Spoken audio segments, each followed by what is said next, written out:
जद्दा में उम्रा की शहादत के लिए आए हुए पाकिस्तान मुस्लिम लीग नून गुजरांवाला के सदर और साबिक डिप्टी मेयर सलमान खालिद भट्ट के एजाज में मुस्लिम लीग नून ट्रेडिंग विंग जद्दा के एग्जीक्यूटिव मेंबर मियां उस्मान की जानिब से पुरतकल्लुफ इशाइया तकरीब का एहतमाम किया गया।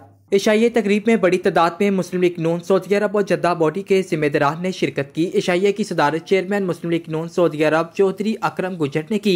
इशाइया में शरीक पार्टी जिम्मेदारान चेयरमैन जद्दा मियां रिजवानुल हक, सदर Jeddah Umar Masood Puri, head trading wing Chaudhry Mohammad Zaheer Gondal, secretary information Chaudhry Ehsan Elahi Gujjar, deputy head Ali Khurshid, Malik Zaman Bhatt, Naveed Khalid, Maqsood Ahmed, Yunus Ansari, Malik Naveed, Nauman Bhatt और सहाफ़ी बरादरी से सीनियर नायब सदर Pak media journalist forum Hasan Bhatt, general secretary anchor person Hafiz Arfan Khatana, member executive body Atif Khan Tanoli और दीगर ने सलमान खालिद और पोमी भट्ट और इनके साथियों को उम्र की मुबारकबाद दी और इनकी पार्टी खिदमात को सराहा, जिस पर सलमान खालिद ने सबका शुक्रिया अदा किया और कहा कि ओवरसीज पाकिस्तानी हमारा हकीकी सरमाया है। इंशाअल्लाह आइंदा मियां नवाज शरीफ वज़ीर आज़म पाकिस्तान होंगे। इनके आने से न सिर्फ पाकिस्तान में एक खुशहाली का दौर शुरू होगा बल्कि ओवरसीज को भी कौमी और सूबाई असम्बली में नुमाइंदगी मिलेगी। पाकिस्तान को मजबूत और मुस्तहकिम बनाएंगे ताकि वहाँ पर लोगों को ज्यादा से ज्यादा रोजगार मिल सके। तकरीब के एख्तिताम पर चेयरमैन चौधरी मोहम्मद अकरम गुजर ने सब दोस्तों की जानिब से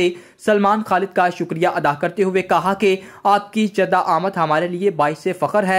हम सब मिलकर पाकिस्तान की तरक्की और खुशहाली के लिए काम करेंगे।